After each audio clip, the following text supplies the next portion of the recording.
오늘 하나님께서 우리에게 주시는 말씀은 예레미야 애가 2장 11절에서 22절 말씀입니다. 하나님의 말씀을 경청하여 주십시오. 내 눈이 눈물에 상하며 내 창자가 끊어지며 내 간이 땅에 쏟아졌으니 이는 딸 내 백성이 패망하여 어린 자녀와 젖 먹는 아이들이 성읍 길거리에 기절함이로다. 그들이 성읍 길거리에서 상한 자처럼 기절하여 그의 어머니들의 품에서 혼이 떠날 때에 어머니들에게 이르기를 곡식과 포도주가 어디 있느냐 하도다. 딸 예루살렘이여, 내가 무엇으로 내게 증거하며 무엇으로 내게 비유할까? 처녀딸 시온이여, 내가 무엇으로 내게 비교하여 너를 위로할까? 너의 파괴됨이 바다같이 크니 누가 너를 고쳐줄 소냐? 내 선지자들이 내게 대하여 헛되고 어리석은 묵시를 보았으므로 내 죄악을 드러내어서 내가 사로잡힌 것을 돌이키지 못하였도다. 그들이 거짓 경고와 미혹하게 할 것만 보았도다. 모든 지나가는 자들이 다 너를 향하여 박수치며 딸 예루살렘을 향하여 비웃고 머리를 흔들며 말하기를 온전한 영광이라, 모든 세상 사람들의 기쁨이라 일컫던 성이 이 성이냐 하며, 내 모든 원수들은 너를 향하여 그들의 입을 벌리며 비웃고 이를 갈며 말하기를 우리가 그를 삼켰도다. 우리가 바라던 날이 과연 이 날이라.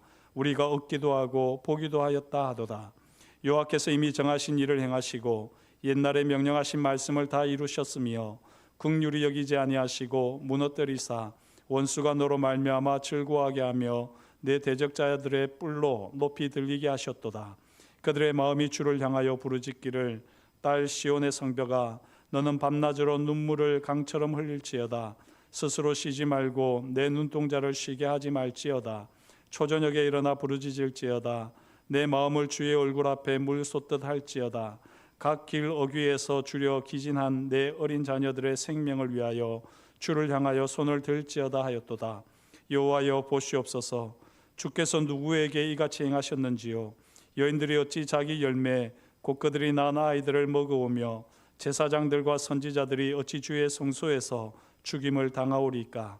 늙은이와 젊은이가 다 길바닥에 엎드려져 싸우며 내 처녀들과 내 청년들이 칼에 쓰러졌나이다.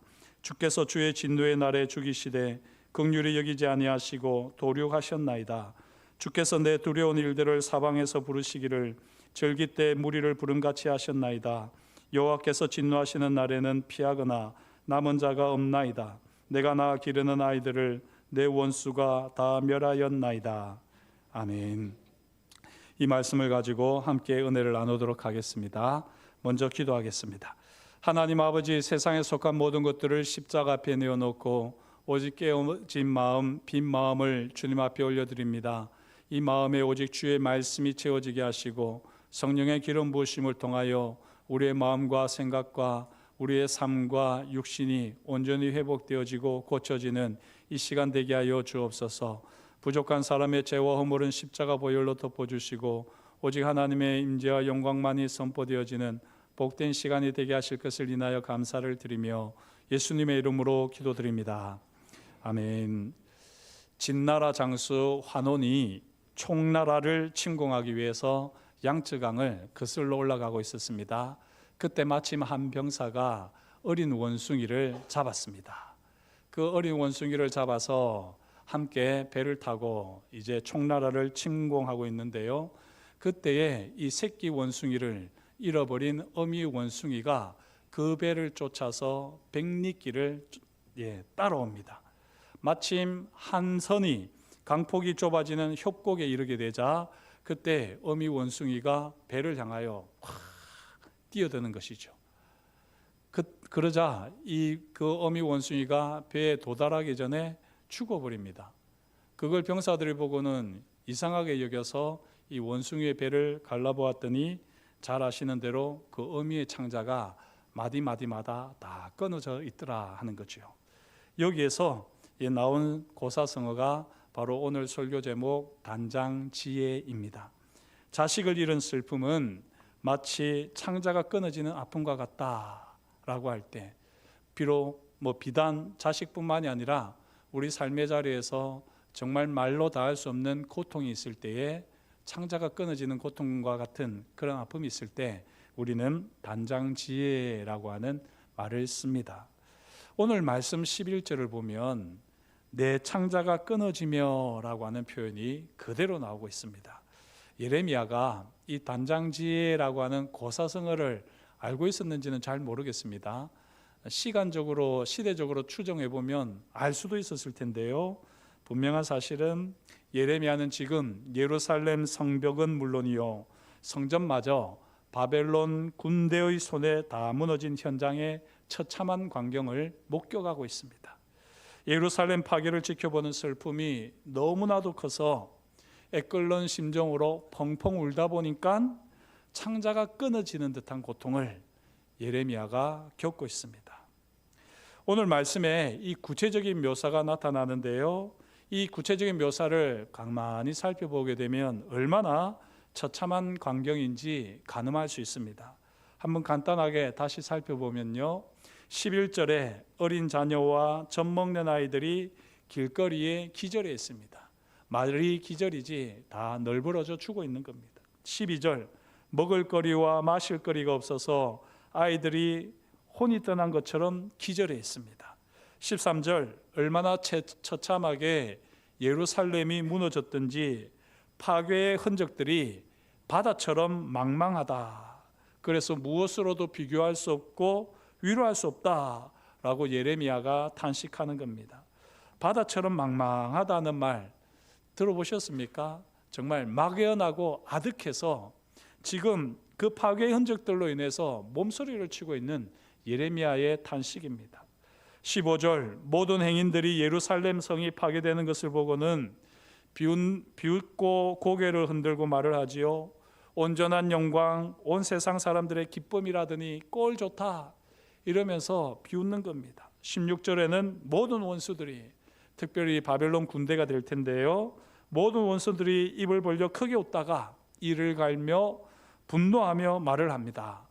저는 여기서 왔노라, 보았노라, 이겼노라, 우리가 잘 아는 율리우스 카이사르가 했던 그 말이 생각날 정도로 아주 지금 이 바벨론 군대가 그들의 승전보를 외치고 있습니다.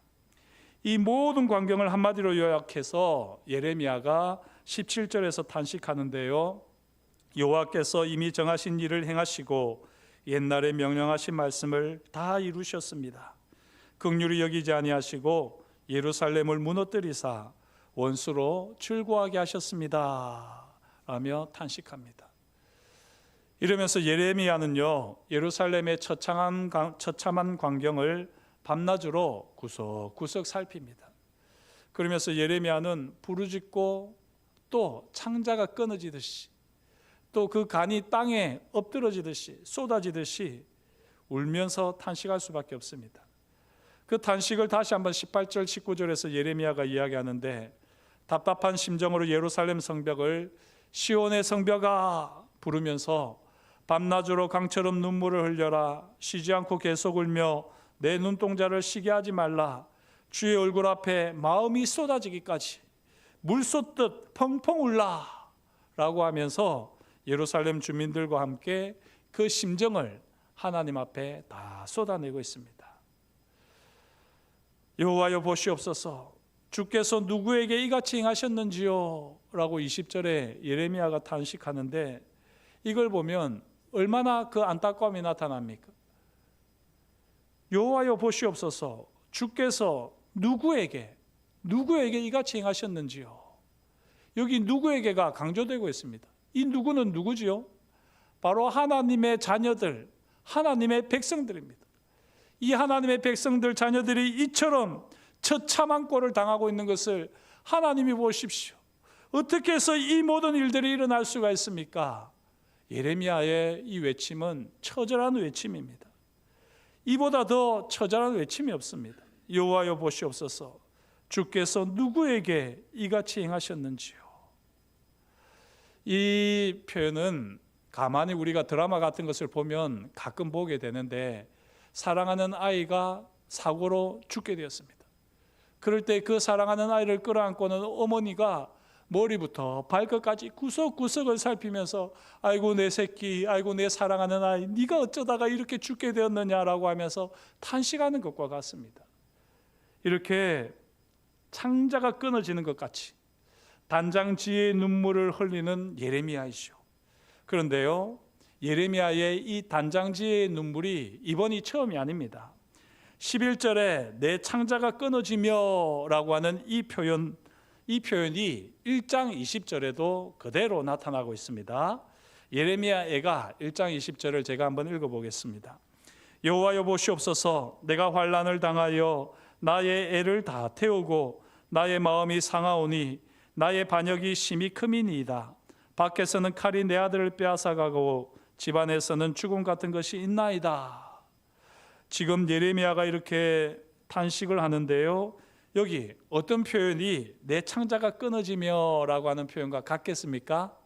보시면 아시겠지만 나의 애를 다 태우고 하는 이 표현이 똑같은 표현을 쓰고 있습니다. 물론 원어로 보게 되면 순서는 바뀌어 있지만 그러나 똑같은 단어를 사용하고 있습니다. 그런데 여기 1장 20절을 보면 예레미야는 단장지혜의 원인을 분명하게 밝힙니다. 왜 예레미야가 창자가 끊어지는 것과 같은 슬픔, 고통을 겪어야 하지요? 무엇 때문입니까? 반역 때문입니다. 반역이 심히 크기 때문에 이 일로 말미암아 창자가 끊어지는 고통을 당하고 마음이 상하였다라고 예레미야는 이야기합니다. 유다 백성들은 여호와 하나님의 말씀에 불순종하면서 우상 숭배의 죄에 빠졌습니다. 그리고 그렇게 우상 숭배의 죄에 빠진 유다 백성들을 향하여서 많은 선지자들이 돌아오라 여호와께로 돌아오라 끊임없이 외쳤지만 이 유다 백성들은 마음을 돌같이 단단하게 하고는 제 마음대로 살았습니다. 그 결과가 바로 이제 예루살렘 파괴라고 하는 하나님의 진노의 심판으로 역사의 현장에 나타나게 되었습니다. 이를 지켜보며 예레미야는 바로 우리가 잘 아는 대로 단장지혜의 고통으로 탄식하고 있는 것 아닙니까? 그런데 분명히 유다 백성들의 죄로 말미암아 예루살렘이 파괴되었습니다. 그리고 그것을 가지고 단장지혜의 이 눈물로 고통으로 탄식하고 있는 예레미야인데, 이상하게도 오늘 이 말씀을 보게 되면요, 그 반역이 누구의 반역이라고 이야기합니까? 너의 반역이 아닙니다. 예루살렘 백성들 향해서 너의 반역 때문에 이런 일이 있어서 내 심장이 끊어지는 것 같다, 내 창자가 끊어지는 것 같다 라고 말을 하지 않습니다. 너의 반역이 아니라 바로 나의 반역입니다. 예레미야는 왜 여기서 너의 반역이라고 하지 않고 나의 반역이라고 표현했을까요? 이걸 우리가 바로 깨닫는 것이 오늘 말씀의 핵심이다 하겠습니다. 예레미야가 단장지혜의 탄식으로 심한 통곡을 하나님 앞에 올려드릴 수 있었던 것은요, 예루살렘의 죄, 유다의 죄가 바로 자신의 죄로 여겨졌기 때문입니다. 그 결과 예루살렘이 당하는 이 단장지혜를 예레미야는 고스란히 경험하면서 그 창자가 끊어지는 슬픔 가운데에서 하나님 앞에 제대로 기도도 하지 못하고 탄식도 하지 못하는 유다 백성들을 대신해서, 예루살렘 주민들을 대신해서 예레미야는 지금 단장지혜의 슬픔을 가지고 탄식을 하나님 앞에 올려드리고 있습니다. 사랑하는 성도 여러분, 저와 여러분에게 이 단장지혜의 고통의 탄식이 있습니까? 다른 사람이 당하는 아픔과 고통이 나의 잘못으로 인한 것이다 라고 하는 이 거룩한 책임감을 가지고 있습니까? 다른 사람의 아픔과 고통에 공감하며 그 아픔과 고통에 동참하는 수준을 넘어서 단장지혜의 고통과 탄식으로 하나님 앞에서 펑펑 울어보신 적이 있으십니까? 만약에 우리가 이 단장지혜의 탄식으로 펑펑 우는 경험이 없었다면 우리에게는 두 가지가 부족하기 때문입니다. 첫째, 예언자적 책임감입니다. 저를 따라서 한번 해주시겠습니까? 예언자적 책임감. 그렇습니다. 조금 전에 살핀 대로요, 예레미야 애가 1장 20절을 보면 예레미야처럼 너의 반역, 너의 죄, 그들의 죄라고 말하는 것이 아니라 나의 반역, 나의 죄, 우리의 죄라고 하는 이 예언자적 책임감을 가져야 합니다. 그때 우리는 타인의 고통의 원인이 바로 그 사람 때문에, 저 사람 때문에, 저들 때문에가 아니라 바로 나의 반역 때문에, 나의 죄 때문이다 라고 하는 이 예언자적 책임감을 가지고 그 원인을 바라보게 될 때 시대의 아픔을 끌어안게 되고 하나님 앞에서 단장지혜의 눈물을 흘릴 수 있습니다. 사랑하는 성도 여러분, 예언자적 책임감으로 단장지혜의 눈물을 흘릴 수 있는 하나님의 사람 되시기를 주의 이름으로 축복합니다. 두 번째, 우리가 단장지혜의 탄식 경험이 없다면 예언자적 공감력이 없기 때문입니다. 저를 따라서 또 한번 해주시겠습니까? 예언자적 공감력. 그렇습니다. 예언자적 책임감과 함께 예언자적 공감력이 필요합니다.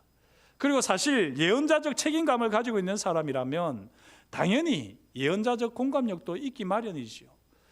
저 사람의 죄 때문에 이런 일이 일어났다, 저들의 문제가 있어서 이 큰 아픔이 있다 라고 하지 않고 바로 나의 죄 때문에 내가 문제가 있어서 이 모든 일들이 일어났다 라고 여기는 사람은 당연히 지금 여러 사람들이 겪고 있는 고통, 시련을 함께 겪는 것입니다. 예언자적 공감력을 가지고 다른 사람의 아픔과 고통을 오롯이 경험하며 함께 감내할 때 창자가 끊어지는 듯한 고통, 단장지혜의 눈물을 우리는 흘릴 수가 있습니다. 예언자적 공감력으로 현실의 고통을 끌어안고 하나님 앞에서 마음껏 울 수 있는 하나님의 사람이 되시기를 주의 이름으로 축복합니다. 제가 이렇게 간절히 여러분들에게 두 가지를 꼭 가지시기를 축복하는 이유가 있습니다. 우리가 예언자적 책임감을 가지고 예언자적 공감력을 가지고 이 시대의 죄와 허물을 끌어안고 이 시대의 고통과 아픔을 끌어안고 하나님 앞에서 탄식하며 단장지혜의 눈물을 흘리게 될 때 하나님께서 주시는 은혜가 있습니다. 그게 바로 예언자적 소망입니다. 한 번 더 해야 되겠지요? 저를 따라서 해주십시오. 예언자적 소망. 그렇습니다. 보통 사람들은 현실의 고통 너머에 있는 아름다운 미래를 보지를 못합니다. 그 고통 너머에 펼쳐지는 미래의 아름다움을 바라보는 소망이 없습니다. 현실의 고통 너머 있는 아름다운 미래, 그 미래를 바라볼 수 있는 사람들이 사실은 바로 예언자들입니다. 하나님께서 주시는 약속을 붙들며 현실의 고통에 함몰되지 않고 하나님께서 펼치실 미래를 바라보며 소망으로 현실을 견디는 사람들, 이들이 바로 진정한 하나님의 사람들이요 진정한 하나님의 예언자들입니다. 예레미야는 예루살렘의 파괴라고 하는 이 비참한 현실의 고통에 함몰되지 않았습니다. 오히려 이 현실의 고통을 소망의 연료로 삼아서 미래를 향한 소망의 불꽃을 태웁니다. 제가 이 말씀을 준비하면서 깜짝 놀랐는데요, 내가 이렇게 멋진 표현을 쓸 수가 있나? 라고 하면서 깜짝 놀랐습니다. 아마 제가 어디서 비슷한 표현을 책으로 읽었던 것 같아요. 그런데 그걸 이 말씀에 그대로 한번 적용을 해봤습니다. 어떻게 보면 표절일지도 모르겠는데 저를 따라서 한번 해주십시오. 현실의 고통을 소망의 연료로 삼아 미래를 향한 소망의 불꽃을 피우자. 우리가 예언자적 책임감을 가지고 또한 우리가 예언자적 공감력을 가지고 이 시대가 겪고 있는 시대의 고통, 아픔을 우리가 연료로 삼아서 그것을 가지고 소망의 불꽃을 태우게 될 때 우리는 이 시대의 예언자로 하나님 앞에 쓰임받게 될 것입니다. 이를 잘 보여주는 인물이 바로 예레미야인데요, 예레미야가 3장 21절에서 28절에 이와 같이 노래하고 있습니다. 길지만 제가 한번 그대로 읽어보겠습니다. 이것을 내가 내 마음에 담아두었더니, 이것이 무엇일까요? 바로 예루살렘 파괴라고 하는 고통입니다. 현실의 고통입니다. 이 현실의 고통을 내가 내 마음에 담아두었더니 그것이 오히려 나의 소망이 되었사옴은 여호와의 인자와 긍휼이 무궁하심으로 우리가 진멸되지 아니함이니이다. 이것들이 아침마다 새로우니 주의 성실하심이 크시도소이다. 내 심령에 이르기를 여호와는 나의 기업이시니 그러므로 내가 그를 바라리라 하도다. 기다리는 자들에게나 구하는 영혼들에게 여호와는 선하시도다. 사람이 여호와의 구원을 바라고 잠잠히 기다림이 좋도다. 사람은 젊었을 때에 멍에를 매는 것이 좋으니 혼자 앉아서 잠잠할 것은 주께서 그것을 그에게 메우셨음이라. 사랑하는 성도 여러분, 어떤 사람이 예언자적 소망을 가질 수 있습니까? 바로 단장지혜의 심정으로 타인의 고통에 책임감을 느끼고 또 그 고통에 공감하는 사람이 바로 예언자적 소망을 가질 수 있습니다. 그런데 우리가 정직하게 말을 해서 저와 여러분들이 과연 예언자적 책임감과 공감력 그리고 이 예언자적 소망을 가질 수 있는 사람입니까? 저도 이 말씀을 준비하면서 참 많이 부끄러웠습니다. 내가 정말 하나님을 반역하는 세대를 향하여 거룩한 책임감을 가지고 있는가? 이 시대의 아픔을 끌어안고 예언자처럼 단장 지혜의 심정으로 공감하며 통곡하고 있는가? 내가 정말 미래의 소망을 두는 비전의 사람으로 예언자적 사명을 다하고 있는가? 그렇지 못한 제 자신을 발견하게 되었습니다. 여러분들은 어떻습니까? 예언자적 책임감과 공감력 그리고 이 소망을 가지고 이 시대 하나님의 사람답게 예언자답게 살아가고 있습니까? 아브라함 J. 헤셀이라고 하는 유명한 이 유대교 랍비 출신의 신학자가 있는데요. 그분은 이 예언자들이라고 하는 책에서 이렇게 말을 했습니다. 예언자의 가장 근본적인 조건은 하나님의 느낌을 함께 나누고 하나님의 정념에 동조하는 것이다. 이렇게 되어 있습니다. 이 하나님의 정념, 파토스가 뭔지 그 쭉 이야기를 하고 있기 때문에 제가 이게 어려운 개념이라서 그 중에 핵심이 되는 걸 따와서 따로 설명을 위해 적어두었습니다. 이 하나님의 정념이라고 하는 것은 우리가 보통 생각하는 여인의 정념 이런 게 아니라요, 인간의 범죄를 마음 아파하시고 또 벌할 수밖에 없어 한탄하시는 그 하나님의 마음이 바로 하나님의 정념입니다. 이 하나님의 정념에 동조하면서 그 하나님의 느낌을, 하나님의 그 상한 마음을, 하나님의 그 탄식을 백성들과 함께 나눌 수 있는 사람, 그 사람이 예언자라는 것이죠. 참 예언자의 가장 근본적인 조건으로 잘 제시를 했는데요, 이걸 가만히 보고 있으면요, 약간 신앙의 간격을 느낄 수 있습니다. 그렇지 않습니까? 우리 그리스도인들은 이 예언자의 가장 근본적인 조건을 달리 생각하고 표현할 수 있습니다. 다른 데서 찾을 수가 있는 것이죠. 그게 무엇일까요? 인간의 범죄를 마음 아파하고 벌할 수밖에 없음을 한탄하는 심정. 이 하나님의 정념을 우리가 확실하게 경험하는 자리가 어디입니까? 바로 십자가지요. 그리고 이 십자가와 부활을 통해서 우리는 하나님의 마음을 너무나도 잘 알 수 있습니다. 우리 스스로는 부족하지만 우리가 예수 그리스도의 십자가와 부활을 믿을진데 우리는 이 시대에 하나님이 보내신 예언자들입니다. 아멘을 아무도 하지 않으시네요. 우리가 예수 그리스도의 십자가와 부활을 경험했다면, 십자가 은혜와 부활의 영광과 능력을 경험했다면 우리는 이 시대에 시대적 사명을 감당해야 될 예언자들입니다. 예수님의 십자가가 무엇입니까? 나의 죄는 물론이요 너의 죄, 나와 너 우리의 죄를 대신하여 예수님께서 십자가에서 죽으셨지 않습니까? 바로 이 십자가 은혜를 경험한다면 우리는 예언자적 책임감과 공감력을 가지지 않을 수 없습니다. 죄와 허물로 죽어가는 사람들에게 복음을 전할 책임감을 가지지 않습니까? 죄와 허물로 고통당하는 사람들을 바라보며 단장 지혜의 탄식으로 우리가 십자가를 붙들 수밖에 없지 않습니까? 나아가 우리가 부활의 영광과 능력을 경험한다면 우리는 예언자적 소망을 품고 살아갈 수 있습니다. 현재의 고난이 장차 나타날 영광과 좋게 비교할 수 없도다. 바울의 이 고백이 우리의 고백이 될 줄 믿습니다. 사랑하는 성도 여러분, 제가 설교 때 늘 강조하는 것이 십자가 은혜, 부활의 영광과 능력 아닙니까?